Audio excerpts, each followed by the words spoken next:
Tenemos una serie que inicié la vez anterior que vine acá, de Primera de Pedro, y algo que podemos mencionar de esta carta antes de continuar es que esta carta fue escrita a hermanos que eran, Pedro le llama expatriados, hermanos que estaban dispersos en todo lo que era en ese momento Asia Menor, hoy en día es Turquía. Eran hermanos que estaban corriendo, que estaban asustados, se habían ido de sus casas por los ataques que estaban sufriendo por las personas de su propio pueblo, por sus propios familiares, le estaban causando daño por el hecho de ser creyentes, de ser cristianos, por el hecho de vivir el evangelio de la manera correcta.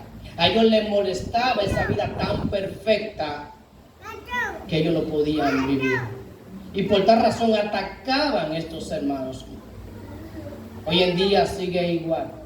Hoy en día los no cristianos siguen atacando a los cristianos por el hecho de vivir correctamente. Cuando no nos atacan es porque no estamos viviendo correctamente, cuando estamos viviendo como ellos. Pero cuando empezamos a vivir de una manera bíblica, nos ataca todo el mundo, hasta los de adentro. Nos ataca. Mientras más vive como el Señor, nos ataca. Y Pedro le escribe a estos hermanos que estaban en esta situación.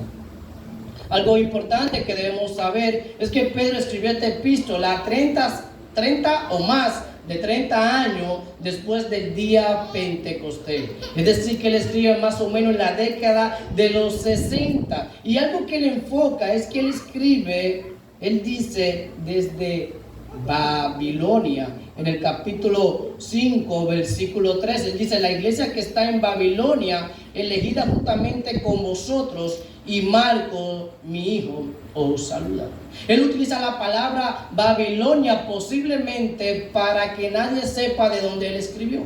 Y lo más seguro él escribió desde Roma, desde Italia. La intención era cuidar a los hermanos de este lugar, porque no solo los hermanos que estaban en Asia Menor estaban siendo atacados, también los hermanos que estaban en Roma estaban siendo atacados por vivir el evangelio. Lo cual nos deja ver claramente que en todos los siglos, desde el siglo I, no importa el lugar donde tú estés, si tú estás predicando a Cristo con tu vida, serás atacado por mostrar a Cristo. Y él escribe esta epístola, esta carta a estos hermanos expatriados con el propósito, como es en el capítulo 5, versículo 12, de que estos se mantengan firmes en la verdadera gracia de Dios. De manera tal que estos creyentes, como nosotros, no estemos fluctuando de un lugar a otro. No estemos asustados, no estemos amedrentados, pero también tengamos una fe fuerte en la gracia de Dios. Y con esto en mente yo quiero mencionar el título de mi mensaje. Y me río debido a que creo que es el título más adecuado para hoy. Por la manera como se adoró acá. Por la manera como se cantó. El título de mi mensaje es: alabado, exaltado, elogiado sea el Padre por lo que nos ha dado.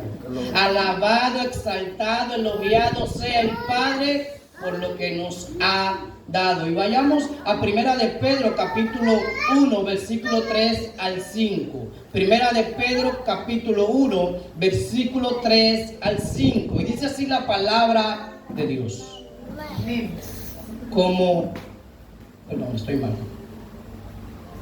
Bendito el Dios y Padre de nuestro Señor Jesucristo, que según su gran misericordia nos hizo renacer para una esperanza viva por la resurrección de Jesucristo de los muertos, para una herencia incorruptible, incontaminada e inmarcesible, reservada en los cielos para vosotros, que sois guardados por el poder de Dios mediante la fe, para alcanzar la salvación que está preparada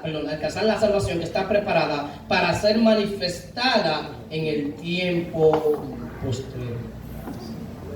La razón de por qué titulé este mensaje alabado, exaltado, elogiado sea el nombre del Padre de nuestro Señor Jesucristo, o por el Padre, o por lo que el Padre nos ha dado, es porque claramente vemos que el apóstol Pedro inicia con una doxología, una alabanza en este versículo 3, cuando dice: bendito o bendecido sea el Padre, el Dios y Padre de nuestro Señor Jesucristo. Y aunque yo utilicé la palabra sea, en el original no está la palabra sea, lo hice específicamente para que sea más fácil de expresar. En el original, en el griego koiné, que se escribió esta carta, dice eulogeto joteos. Eulogeto viene de la palabra eulogio, que significa elogiar en español, claramente, significa exaltar, bendecir específicamente. Y joteo, el Dios. El Dios. Y estas son las palabras más propicias para que una persona inicie una alabanza, porque se inicia alabando al que se tiene que alabar. Y una de las bendiciones que tenemos los creyentes es que fuimos salvados para la alabanza de su gloria específicamente, no para otra cosa. El mismo apóstol Pablo inicia, no inicia, sino el mismo versículo 3 de Efesios capítulo 1, utiliza las mismas palabras que el apóstol Pedro aquí, cuando dice: bendito el Dios y Padre de nuestro Señor Jesucristo. Porque estas son las palabras más propicias, las mejores palabras que tenemos nosotros para alabar a Dios por lo que Dios nos ha regalado, por lo que Dios nos ha dado. Algo importante es que no solo dice bendito el Dios, dice bendito el Dios y ¿qué? Y Padre de nuestro Señor Jesucristo. Aquí el apóstol Pedro, al igual que el apóstol Pablo en Efesios, está enfocando algo que es de suma importancia para nuestra fe como creyente. Él no está enfocando que la alabanza solo es a Dios. Él está enfocando que es al Dios y Padre de nuestro Señor Jesucristo. Él está enseñando de una manera u otra que el único hijo natural, el unigénito del Padre es Jesucristo, no hay otro. Y por ende, Jesucristo es Dios. Es el mismo Dios. Porque Dios no tiene hijo creado. Y Él está enfocando el hijo del Padre. Yo sé que para nosotros muchas veces suena extraño esto, porque a todos nosotros que vivimos en este país hemos sido educados, hemos crecido escuchando que somos hijos de Dios. Todos nosotros. Todavía nosotros le decimos a los más pequeños que son hijos de Dios, y esto no es una realidad, porque solo hay literalmente un solo hijo de Dios, que es Jesucristo. No hay otro. Esto es algo de mucho peso, porque mis hermanos, el decir que yo soy hijo de Dios, estoy diciendo que soy Dios. ¿Recuerdan cuál fue la única razón digna de muerte que los escribas y fariseos utilizaron para injustamente crucificar a Cristo? Que Jesucristo dijo que era el Hijo de Dios. Él dijo, y cito, leo: ¿eres tú el Cristo? Que le preguntaron a Cristo: ¿eres tú el Cristo, el Hijo del Dios viviente? Y Jesús dijo: yo soy. Yo soy.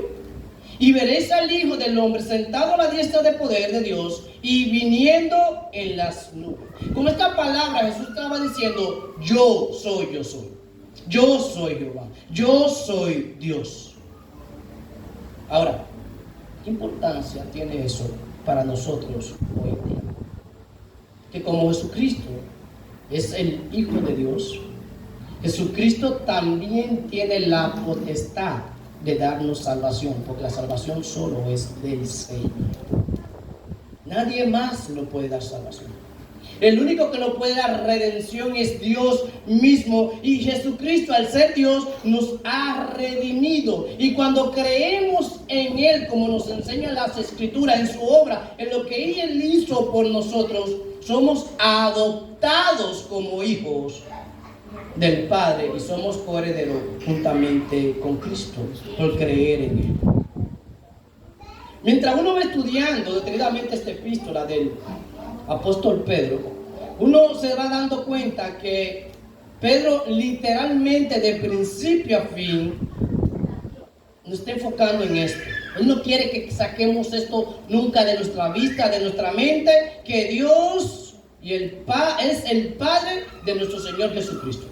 Él quiere que eso nunca se nos borre de la mente. Pero hay otra cosa que Él no quiere que se nos borre de la mente, que ese Dios y Padre de nuestro Señor Jesucristo fue quien nos salvó.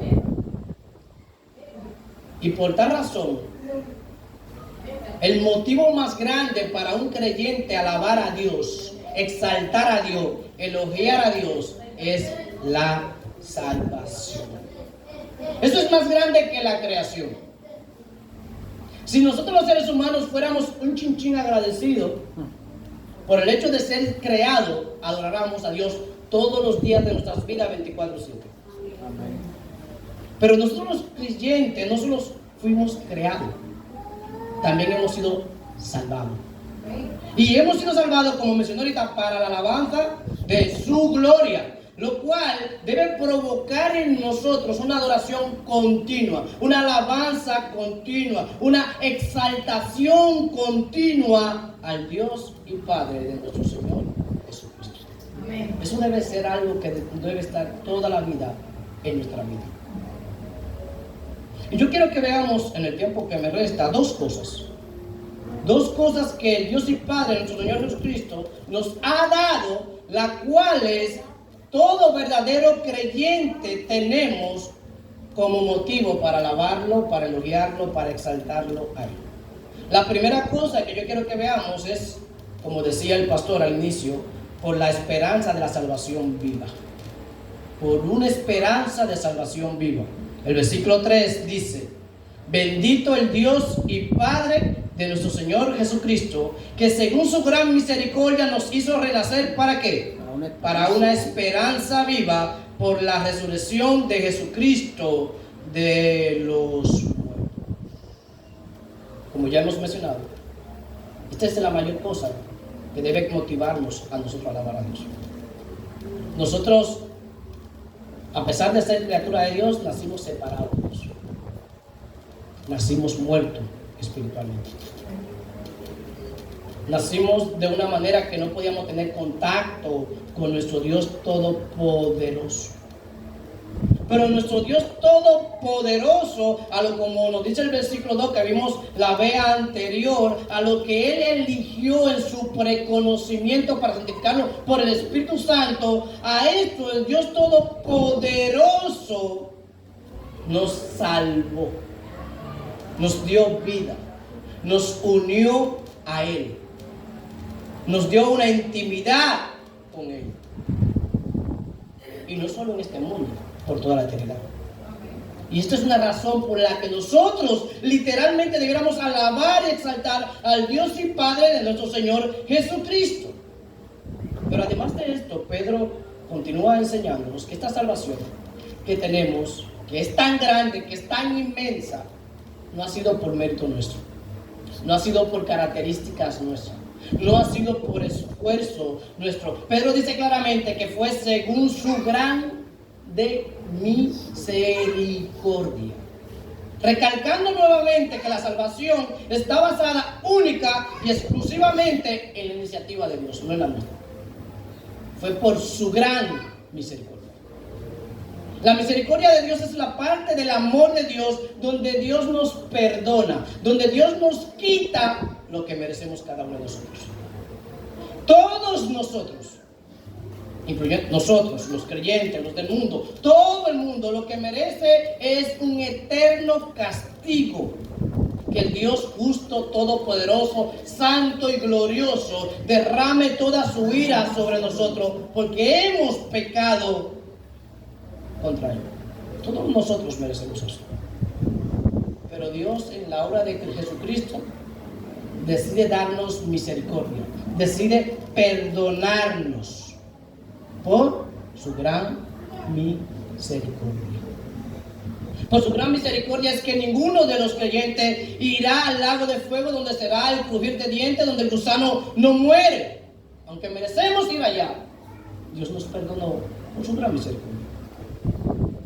Pero recuerden, mis hermanos, que esto no fue simplemente que el Padre decidió perdonarnos fue que el Padre, para poder derramar misericordia en nosotros, decidió ponerle el pago de nuestra cuenta en su Hijo Jesucristo.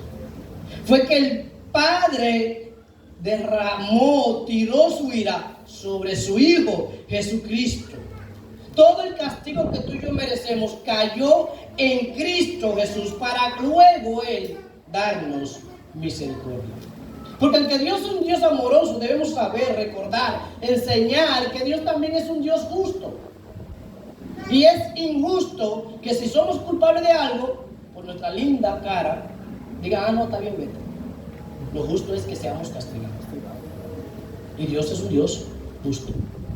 Y por eso Dios, ¿qué hace? Tira toda su justicia en su único Hijo Jesucristo, para luego a través de eso derramar en nosotros su gran misericordia. Pero el pasaje continúa, mis hermanos. Fíjense que dice que según su gran misericordia nos hizo ¿qué? Renacer para una esperanza viva. Nos hizo nacer de nuevo. Provocó un nuevo nacimiento en nosotros por su gran misericordia. Perdón. Por su gran misericordia.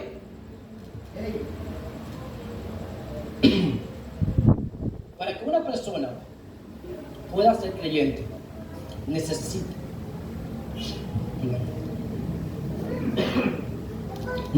nacer de nuevo. Obligatoriamente tiene que nacer de nuevo. Estas fueron las palabras que Jesús le dijo a Nicodemos, que tenemos registrada en Juan capítulo 3, versículo 3, cuando Jesús le dijo que tenía que nacer de nuevo. El que no nace de nuevo, ¿qué le dice él? No podrá ver el reino de Dios. En el capítulo 1 de Juan, versículo 13, nos enfatiza a lo que tenemos el derecho, la potestad de llamarnos hijos de Dios. Nos dice que no somos engendrados, nacidos de carne, ni de voluntad de carne.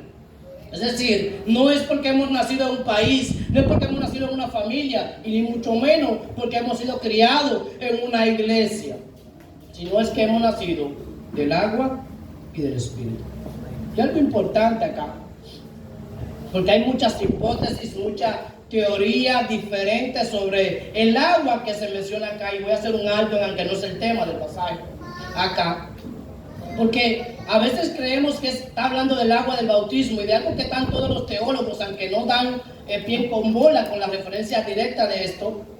Ellos están de acuerdo que no se está hablando del bautismo en agua. La mayoría están de acuerdo que es un enfoque directo al agua que derramó Cristo cuando fue atravesado en el corazón por su costado.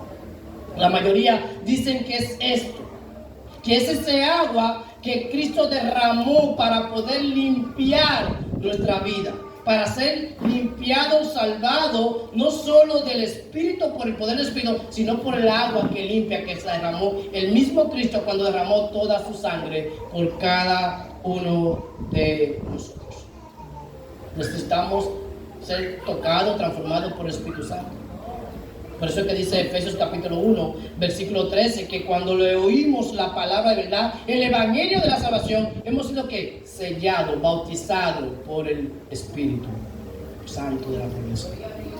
De tal modo que nuestro nacimiento literalmente no es nada humano, sino es algo totalmente divino, de principio a fin. Es algo que lo hizo Dios de principio a fin. Fue Dios que nos convirtió en una nueva criatura. Fue Dios que nos dio un corazón sensible para poder escuchar su palabra, para poder aceptar su palabra, cuando puso su santo y maravilloso Espíritu en nuestro interior. Fue Dios que lo hizo. De manera tal que a nosotros, que antes no nos gustaba escuchar ni un mensaje, no nos gustaba ni leer la Biblia, ahora nos gusta, nos apasiona, porque el que inspiró la palabra está morando dentro de nosotros. Pero esto, mis hermanos, no queda aquí, porque el apóstol Pedro continuó diciéndonos que nos hizo renacer para una esperanza viva por la resurrección de Jesucristo de los muertos. Lo primero es que este nacimiento en el cual hemos sido renacidos cada uno de nosotros y por el cual tenemos y poseemos una esperanza viva, esta frase esperanza viva denota que es algo personal, algo que tenemos cada uno de los creyentes. Es algo que nos hace aguardar, esperar, pero a la vez es algo activo. Es algo que nos impulsa a seguir adelante, a avanzar, a perseverar creciendo en el Señor, en esa gran salvación que ya Él nos ha dado. Por eso es que luchamos como para abrazarla, pero ya la tenemos. Nos esforzamos para abrazarla, pero ya la tenemos. Porque esa esperanza viva nos empuja, nos hace avanzar, nos hace querer disfrutar de eso tan grande que Dios nos ha dado a cada uno de nosotros. Y una de las razones para que esta esperanza sea viva en nosotros es que nuestro Señor, que compró nuestra salvación, que pagó nuestra salvación, dice Pedro que resucitó con poder. Él resucitó. Cuando uno analiza todos los inventores de religiones, uno se da cuenta que todos están en la tumba. Solo el único que no está en la tumba, ¿quién es? Cristo. La puerta, la piedra que pusieron en la entrada, no pudo retener el poder que estaba ahí y tuvo que salir, tuvo que ser expulsada por el poder que radica en Cristo. Mis hermanos, lo que puso el punto sobre la I de nuestra salvación fue la resurrección de Cristo. La resurrección de Cristo, algunos le llaman el amén del Padre. Es decir, es lo que el Padre, cuando Cristo murió en la cruz, cuando lo resucitó, es como diciéndole, amén. Yo recibo tu sacrificio como único, como completo, como válido, como necesario para la salvación de todos aquellos que crean en tu sacrificio. Ese es el amén del Padre. Y en esa es que está agarrado, ¿qué? Nuestra esperanza viva.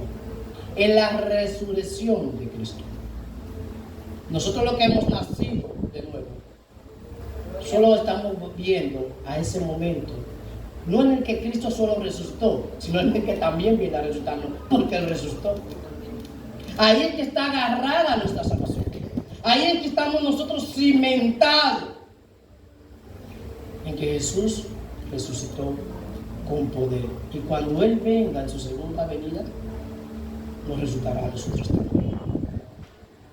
Y esto nos lleva a nuestro segundo punto, que quiero que veamos de estas dos cosas que el Dios y Padre, nuestro Señor Jesucristo, nos ha dado, lo cual debe llevarnos a nosotros a alabarlo, a exaltarlo y a elogiarlo a Él. Y es una herencia segura. Por una herencia segura. Miren el versículo 4. Para una herencia, como dice, incorruptible, incontaminada e inmarcesible, y está reservada en los cielos, dice Pedro, ¿para quién? Para cada uno de quién, de ustedes.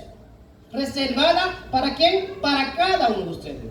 Otra traducción bíblica traduce, y una herencia que nunca puede acabarse, ni echarse a perder, ni marchitarse. Esa herencia está reservada en los cielos para ustedes. Amén, gloria a Dios. Al Jesús morir selló el nuevo pacto, el pacto de la gracia. Lo selló con su sacrificio.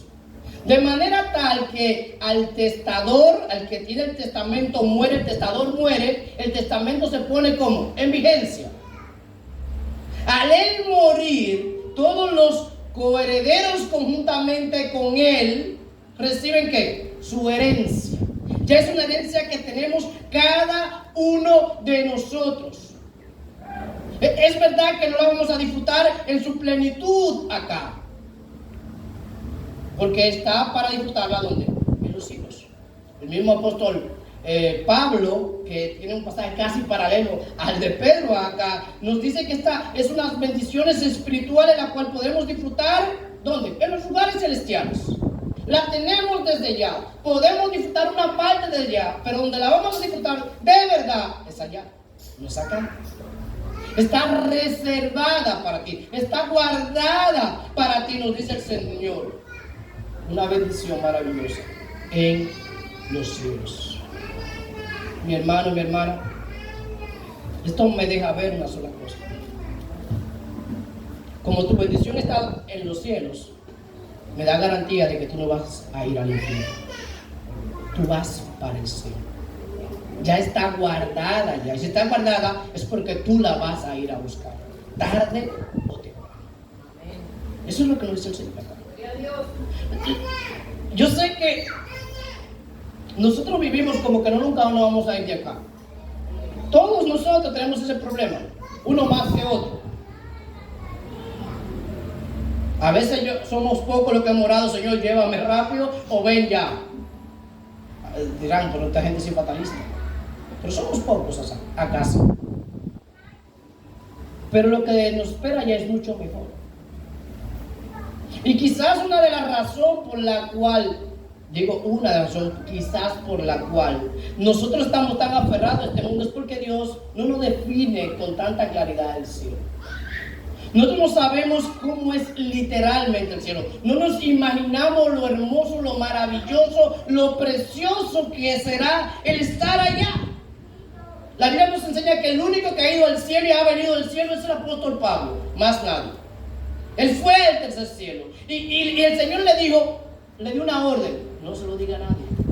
No se lo explique a ellos, porque no lo vamos a entender. Son cosas inescrutables para los humanos y para el entendimiento del humano. No hay manera de que nosotros, en nuestra humanidad pecaminosa, podamos entender lo maravilloso, lo glorioso, lo precioso que es el cielo.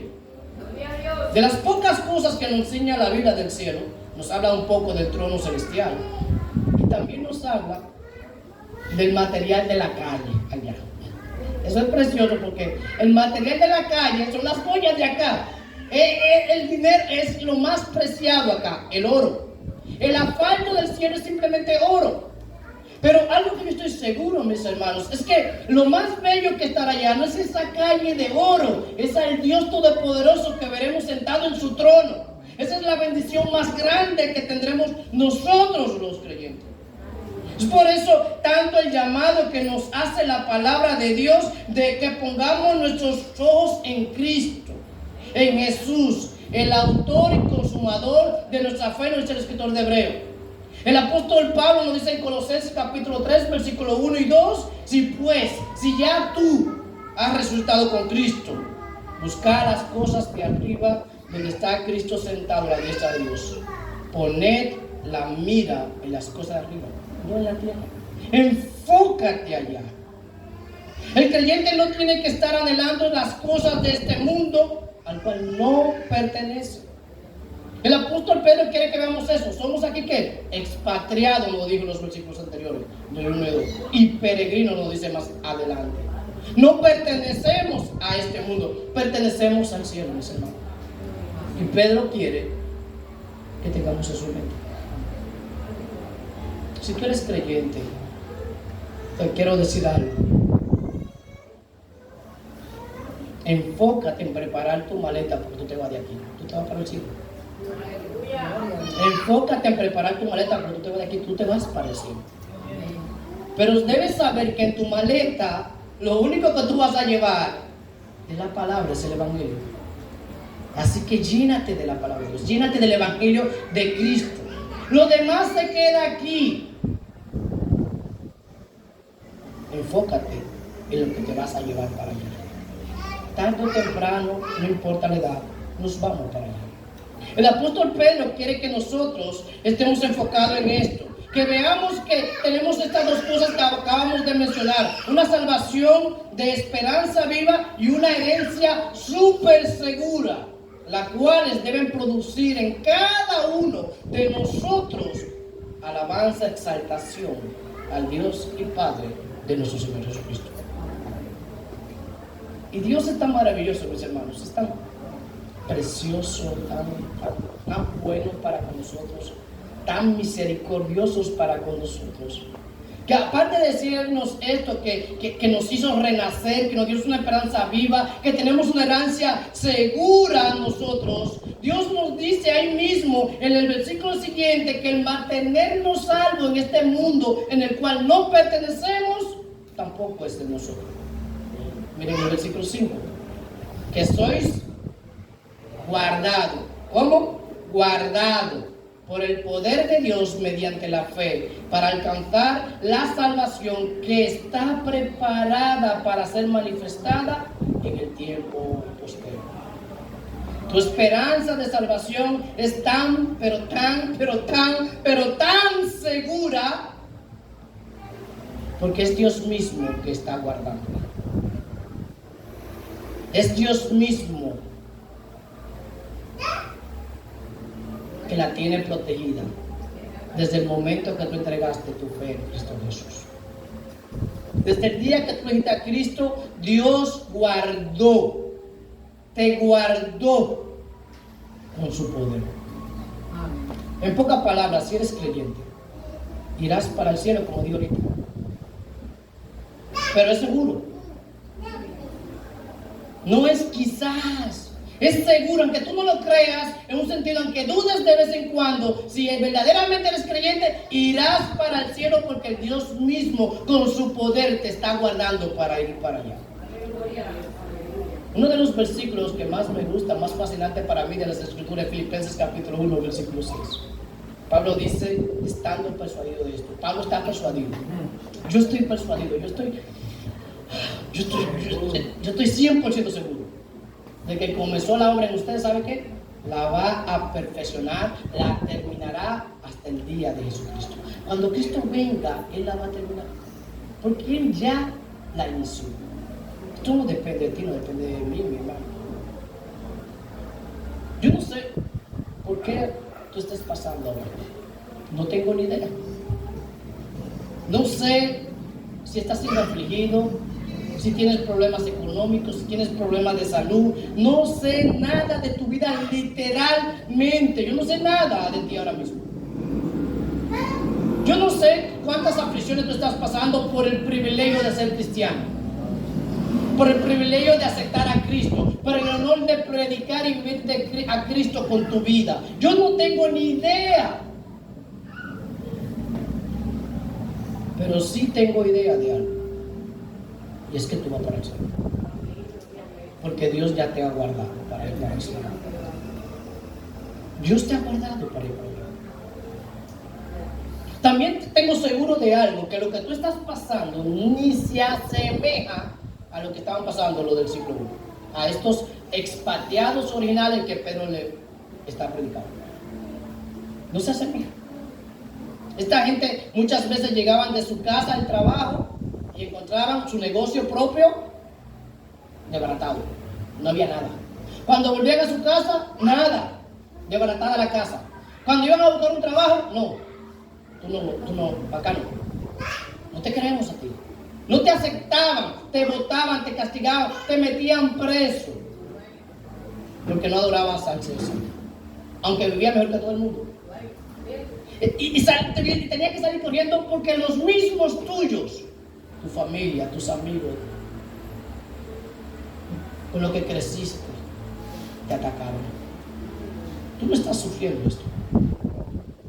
Tu problema no se compara con el de ellos, mis hermanos. Pero ¿sabes qué? Tu bendición son la misma que la de ellos. Son las mismas bendiciones que están preparadas para ti. Son las mismas bendiciones que Dios te ha guardado a ti. Dios te ha guardado a ti, igual que a ellos, igual que a todos los creyentes, de todas las épocas, para una herencia incorruptible, sin contaminación, por la cual, como hemos dicho, está guardada. Te la reservó hasta el día que Cristo venga a buscar. Esto es maravilloso. Si tú eres beneficiario de esta gran salvación, lo correcto, lo más lógico es que de una manera intencional, como Pedro nos está llamando acá, nos está exhortando acá, es que alabemos, exaltemos, que elogiemos al Dios y Padre de nuestro Señor Jesucristo por lo grande, por lo maravilloso que Él nos ha regalado a nosotros. Y quiero que entiendan, mis hermanos, que alabar, exaltar o elogiar al Dios y Padre de nuestro Señor Jesucristo no es solamente cantar como estábamos cantando ahorita maravillosamente, como yo estaba, wow, Señor, yo me sentí en el cielo literalmente. Pero alabar y exaltar a Dios no es solo eso, es mostrar una vida. Alabar y exaltar a Dios es un estilo de vida en el cual nosotros tratamos de imitar a Cristo en todos los sentidos de la palabra. Así que mi exhortación es que si tú estás aquí como creyente, es que ponga tus ojos en Cristo, que mires solo a Cristo, que te ponga el yugo que Él nos dice, ponte en un yugo, para que estemos solo mirándolo a Él, para que lo copiemos solo a Él y lo imitemos solo a Él, de manera tal que con nuestra vida, con nuestro carácter, con nuestras palabras, con cada una de nuestras acciones, estemos demostrando que somos fieles creyentes, de manera tal que lo estemos exaltando, glorificando, no solo con palabras, sino con el estilo de vida que Dios se merece. Esa es mi exhortación para ti. Pero si tú estás aquí y no eres creyente, si tú no has depositado tu fe y confianza en Jesucristo, porque no has creído en Él, no has depositado tu fe en la obra que Él hizo, ¿sabes qué? Tú no vas a poder alabar a Dios. No vas a poder alabar a Dios. Porque lo que realmente, como Pedro nos enseña acá, nos motiva a alabar, exaltar a Dios, es la salvación tan grande que Dios nos ha dado por su inmensa misericordia. No es otra cosa. Y si tú no eres salvo, no podrás alabar y exaltar al Dios Todopoderoso. Y si tú quieres algún día alabar a Dios, acepta tu condición de pecador. Acepta que eres pecador y que por cada uno de tus pecados, por cada una de las cosas que tú has hecho contra Dios, todas, te mereces un castigo eterno, un castigo por toda la eternidad. Pero como hemos dicho, Dios, en su gran misericordia, en su justicia, hizo que su Hijo pague, sufra la consecuencia de nuestros pecados, para que su misericordia vaya a ti. Pero irá a ti solo cuando tú aceptas a Cristo como tu Señor y Salvador.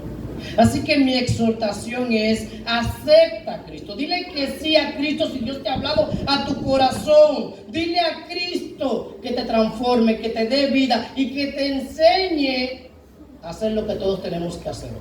Que es lo que dice Pedro aquí en el versículo 3.